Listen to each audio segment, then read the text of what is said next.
believe that I am the best person for the job of President of the United States.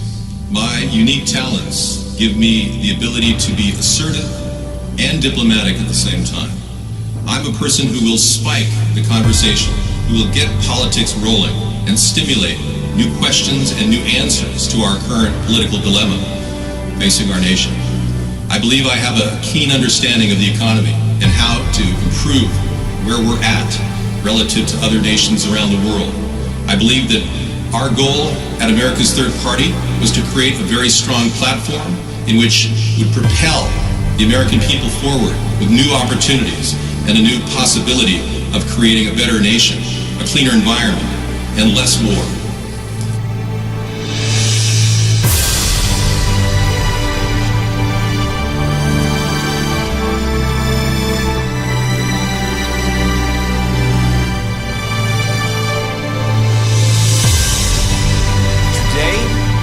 Service to our duty to the Constitution and to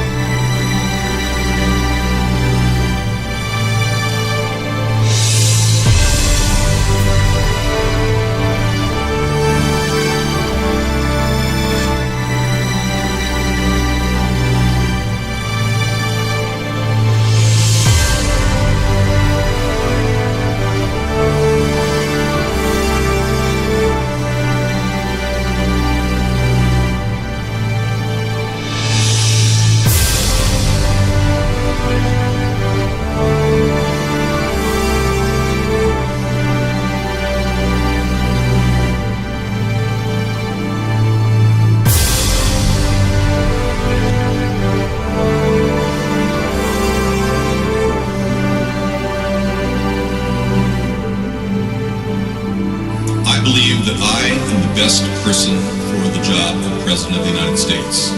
My unique talents give me the ability to be assertive and diplomatic at the same time.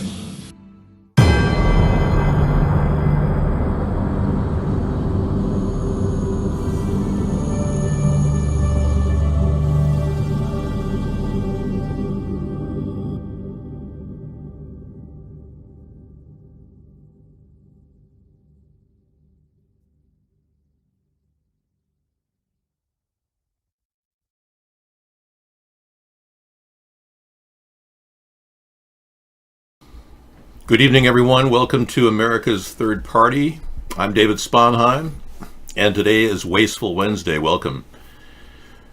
Wow, we are really kind of in a state of shock. Donald Trump is live telling the Jewish leaders and the community leaders that he so loves that they've essentially turned Judaism into a nationality. I didn't realize that everyone in Israel was a Jew. I was shocked. And now we're finding out that that Donald Trump's ties to AIPAC are so deep that he's been doing the bidding of these global elitists for years. And I'm not talking about good Jewish people. I'm talking about the Ashkenazis, like the Rothschilds, who since the 1500s were given court Jewish status, when in fact they're not Jewish at all. And they've claimed that they were so in love with the idea of the downtrodden Jewish people coming back to their Palestinian homeland that the Rothschilds created the Balfour Declaration in 1914, part of an expanded plan that dating back to the 1890s when the Rothschild family established Zionism in America. Well, Zionism, there's no reference to Zionism in the Torah, in the Jewish Bible. There's no justification for it. It's driven a wedge between Muslims and Jews. And now it seeks to create a new world order, a global world order. And we, the Americans, are the only ones that can stop it.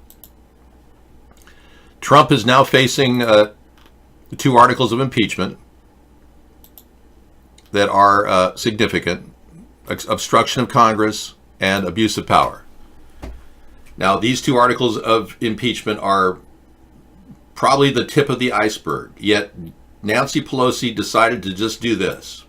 And I'm arguing that there is probably obstruction of justice could be added to this, not just obstruction of Congress, obstruction of justice when he tried to fire Comey, did fire Comey and then bragged about it to Lester Holt. There's obstruction of justice when he told Donald McGahn to fire Mueller multiple times. That was obstruction of justice. When he told his son to change his testimony regarding why they met the Russian attorney to end sanctions. That was a flipped testimony. That's witness tampering. That's obstruction of justice. So it should have been obstruction of justice on top of obstruction of Congress. But whatever. Abuse of power, all part of that. But again, no reference to the Russian collusion and no reference to the cheating in the election. So the Democrats basically put together a small platter or an entree plate when it could have been a full 5-course meal. That's the problem. Nancy Pelosi looks like she's been bought off again. It's not old news. There's absolute evidence that all of it's accurate and true. In fact, the Democrats didn't even flush out the Paul Manafort second trial. They completely disregarded that. And now we're looking at Paul Manafort's money laundering relationship with the Russian oligarchs being suppressed. That should be front row center. We're looking at Michael Cohen could have easily testified because he had ample evidence of the Russian collusion. Never was called to testify. Nancy Pelosi is sweeping that under the carpet too. So both sides are controlled by the deep state, run by a Zionist cabal of elitists all the way to the top of the pyramid, the Rothschild family. And that's what's going on in America right now. And I'm not trying to make this sound any worse than it is. It's pretty bad. I don't have to go into deep detail to get more evidence to suggest that impeachment's got to happen. But is the case strong against Donald Trump? Obviously not strong enough. So, ironically today, the Democrats wanted to, continue with their judiciary investigation, which they did. But the Senate Republicans have already said that they've come around to the idea that they're not going to call any witnesses in the impeachment trial because they don't, want to have anyone called in that could actually talk about the truth. So the Republicans are doing obstruction of justice now by claiming they don't want any witnesses in an impeachment trial. When all they talked about was getting the whistleblower to be a witness, getting Adam Schiff to be a witness, getting Joe Biden and his son to be a witness. Now they just want to drop it all and just drop the ball of inquiry and then sweep it all over the carpet, and this thing can be just passed on. No doubt Donald Trump will be impeached in the House. But the Senate's probably already a slam dunk in their mind. But what the American people do not know, by and large, is that the Senate Republican leaders are getting money from Russia. That's the tragic reality. Lindsey Graham got money from a Russian oligarch to get reelected. So did Mitch McConnell. And the Democrats don't want you to know that either, because they themselves have been dining on Russian and Ukrainian money. Look at Joe Biden. He got $800,000 from Burisma to run for election in 2016. I would think the Republicans would want to expose all this. No, they just want to put this away because both parties now are hijacked by the Zionist elitists at AIPAC, and they control the dialogue here. So whatever impeachment we thought was going to happen is completely being shunned and shut down, and free speech is our only shot to expose this. It didn't backfire. No, not at all. Nancy Pelosi is in their pocket. I don't want you in my room. Get out of here. Prince Andrew's other pedophile friend, prep school priest who came to his 1986 wedding to Sarah Ferguson. Right. There's all kinds of pedophile friends in that network over there. I'm sure you wouldn't have to go very far to find them. Okay, thanks, Max. Well, the Rush-publicans, I call them, or you can call them Russ-publicans, whatever, are pretty much supporting the narrative. And you're saying, well, wait a second, isn't Russia a good country to trade with? No, actually not. In fact, Russia competes with us at all levels. That's why they're trying to take us over from within. But you retardicans can't realize that. You don't seem to get it. I painted a very clear picture. I've showed you how Donald Trump is helping all of Russia in every way. He refuses to present his tax returns, which should have been subpoenaed by Mueller 3 years ago and never were. Now Ruth Bader Ginsburg is holding the tax returns from getting revealed to the American people, which would be absolutely essential if we could see them. It would flip the Republicans' view on Donald Trump immediately, knowing full well he got Russian money to get elected and money to just live. Russia's been giving him money just to keep his businesses afloat. And then there is no actual tapes of Putin. No audio recordings. Ever since Donald Trump found out he was being, investigated, he hasn't bothered to record a single conversation with Vladimir Putin, and he's talked to him for over 13 hours. So these two red marks are the flaring, smoking gun. Then you look at all the facts. As they said, he hurt Ukraine. They say many as 11,000 people may have died because of his quid pro quo. No Russian sanctions were imposed for over a year and a half, and I was raising a stink about it. And finally, Trump issued a sanction against his good buddy Deripaska.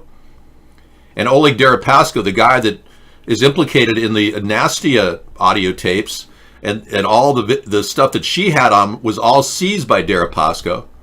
This woman named Nastia was a mistress to Deripaska, and she was basically hauled into Moscow and told to present all the evidence she has about Trump and the Russians, and she did, and then she was allowed to leave. That story was suppressed. Deripaska is now suing Donald Trump for the sanctions. So he chose a man who he could get money from a lawsuit from sanctions. It's weird. But no Russian sanctions for over a year and a half. He disrespected NATO, which is our strong ally, the biggest enemy Russia has. He did it recently, too, at the conference in Europe. He systematically destabilized Venezuela to the point where Maduro had to go reach out to Russia to get help. And now they're talking about building a nuclear missile in Venezuela within striking distance of the U.S.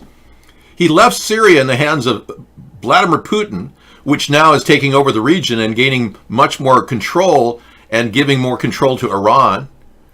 Trump has systematically alienated Iran, which led to a Chinese trade war when they arrested the CFO for Huawei Communications, the giant in China, for illegally violating economic sanctions. So Trump is helping create a Chinese trade war, which helps Russia too. It makes them look good. So all of this propensity of facts and references to how Trump has been helping Russia, you're all very happy. Look at that. Isn't that wonderful? You're so happy, yeah. All right, let's take a look at this story. Prince Andrew's friend, a chaplain, has been implicated.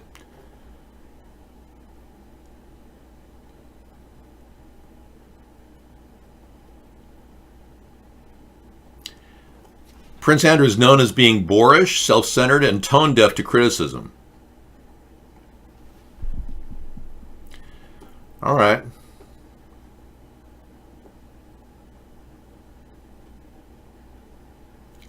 He said, "Leave me alone. Jeffrey's my friend. Being loyal to your friends is a virtue, and I'm going to be loyal to him." That's what Prince Andrew said about Jeffrey Epstein. He's loyal. Wow. But it turns out that the registered sex offender is not Andrew's longtime friend who accused sex crimes against minors. The Duke of York also stayed loyal to an Anglican priest who was the chaplain of an elite prep school he attended as a teenager 40 years earlier. Wow, so he's protecting a chaplain. The priest named Keith Gleed was later accused by at least 5 former students of sexually abusing them when he worked at Lakefield College School in Ontario. Wow. When the school was an all-boys academy, when Andrew attended the school, this priest was accused of abusing the boys. Wow. Okay, well, thank you for that clip. Yeah, not a chaplain, a priest. We got a lot of controversy about the Jersey City shooting. Many people are talking about it, having lots of inconsistencies in the story. Whatever those inconsistencies are will be shown after our show because I can't play them during our show. So at 10 o'clock tonight, we'll be playing the videos. But a lot of these inconsistencies point to press conferences where people talk about, what happened, etc., etc. And the statements they made indicate that these were involving actors. Listen to the statement made by one of the chiefs in this area in Jersey City, where he says he can't disclose the actors.